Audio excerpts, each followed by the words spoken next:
Banking, the greatest scam on earth. Thomas Jefferson said, "I believe that banking institutions are more dangerous to our liberties than standing armies. If the American people ever allow private banks to control the issue of their currency, the banks will deprive the people of all property until their children wake up homeless on the continent their fathers conquered." Jefferson's warning is already here. 40 million Americans are living on food stamps. Millions more are now homeless, living in tents, all because of one institution, the Federal Reserve System. The Federal Reserve is a group of private bankers who have stolen the money creation process from the American people. Most people still believe the Fed is an agency of the government working in our best interests. It is not. There is no greater form of evil in the world today, so let's explore the banking scam. None of us have ever been taught anything about money. The reason is to prevent us from learning the truth that money is a trick and money is a trap. When solving any crime, there's a universal truth: follow the money, but with the banking scam, follow it backwards. Where does money come from? The world's money supply is always growing. Where does all the new money keep coming from? Money comes from privately controlled global banks like the Federal Reserve System. They create money every day, which increases the world's money supply. Because all banks are either owned or controlled by private bankers, the real question is, how do private bankers create new money? And the answer is they create it out of thin air. Bankers create money out of nothing. They make it up. It is a fiction. Wow. Godlike power to create something of value out of nothing. A stroke of a keyboard and money is created. In fact, only 3% of the world's money is even in the form of bills and coins, which means 97% of all money in the world is just numbers typed on a computer screen. This is part one of the banking scam. Money is created out of nothing. The second part of the scam is this phony money is issued as debt. What is debt exactly? Well, when you consider we work our whole lives to pay it off, you could say debt is slavery. But whose debt is this phony money? It's our debt, all of it. It's our debt when we use credit cards, we get student loans, borrow money for mortgages, all bank borrowing. And it's our debt again when the government borrows, which is each and every day. In today's world, money is debt and debt is money, and don't forget the interest charges. Money equals debt and debt equals slavery, therefore money equals slavery. Our monetary system is a carefully concealed system of slavery. Why? Because our government can create the same money for free with no interest charges, just like they used to as the Founding Fathers designed it inside the United States Constitution for our protection against private bankers. The third part of the banking scam is very evil. When bankers create money from nothing and issue it as debt, they only create the principal portion of the debt.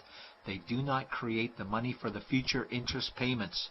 There is not enough money in existence for all of us to make our interest payments. In fact, our money creation system is even mathematically impossible. Money issued by the banks, principal debt, does not equal the money demanded back to the banks, principal plus interest. We are forced to play a game of musical chairs to see who can make their debt repayments. This guarantees a world of bankruptcy, competition, and scarcity of money. For example, we go to the bank to borrow money for a house, let's say $100,000. The moment we sign the loan document, the bank creates the money out of thin air. A $100,000 debit gets registered for us and a $100,000 secured credit for them. Then one of two things happens. Either we give the bank 30 years of labor making house payments totaling $300,000 for the original $100,000 we borrowed, or the bank takes our house. The bankers get either our labor for life or our house, and often they get both, all from money created out of thin air and issued as debt, for money made out of nothing. This is why all the bankers end up with all the assets. The fourth part of the banking scam is inflation. People think inflation is prices and costs increase. A better answer might be the value of our money always goes down. Inflation is created every time the central banks print money, which is every day. Where does all this new money get its value? The answer is it steals its value from the existing money supply, where our savings are. Our savings are disappearing because of the new money they're printing. If money creation was in balance with goods and services, there would be no inflation. Prices would stay the same. But the reality is banks always print money, driving prices ever higher, which steals the value of our savings, making them disappear. Since the private bankers created the private Federal Reserve in 1913, the United States dollar has lost 97 cents in purchasing power. An item in 1913 that cost $100 in 2011 cost $2,230, a price increase of 2,130%. This is the banking scam. 4 parts. Private bankers create money out of nothing and charge interest on it. There is no money created for the future interest payments, and inflation steals our savings every day. In order for the banking scam to be pulled over our eyes, the bankers need help from the likes of paid-for politicians and appointed civil servants, military-industrial complex, mainstream media, multinational corporations, and the bankers' good buddies. For example, what do our banker-controlled television networks say about criminal bankers? "Oh, bankers are our saviors. Chairman is Man of the Year. He saved the world. Bankers really do deserve their bonuses. They're so smart." And what do our banker-owned G20 politicians say we need to do?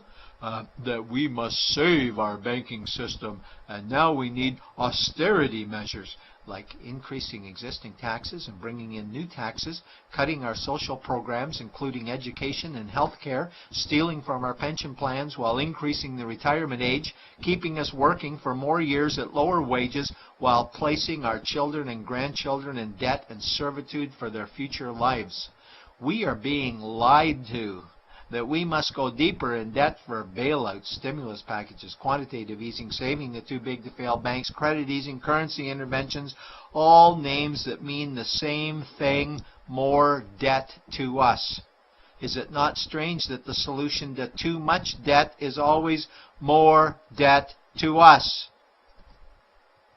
And where is all this money going? It's going to the banks and to the bankers. They are stealing our money right now. 0.1% of the world's population owns 2/3 of the world's wealth. This means that 99.99% of the world's population own less than 1/3 of the wealth, a decreasing amount because these guys are stealing it. We desperately need to wake up to the banking scam. It is time for change. To retake control of our money system, we must stop supporting the banking scam. Lincoln said the government should create all the currency and credit needed to satisfy the spending power of government and the buying power of consumers. Money will cease to be master and will then become servant of humanity. And Jefferson said the issuing power of money should be taken from the banks and restored to the people to whom it properly belongs. It's a pyramid scheme.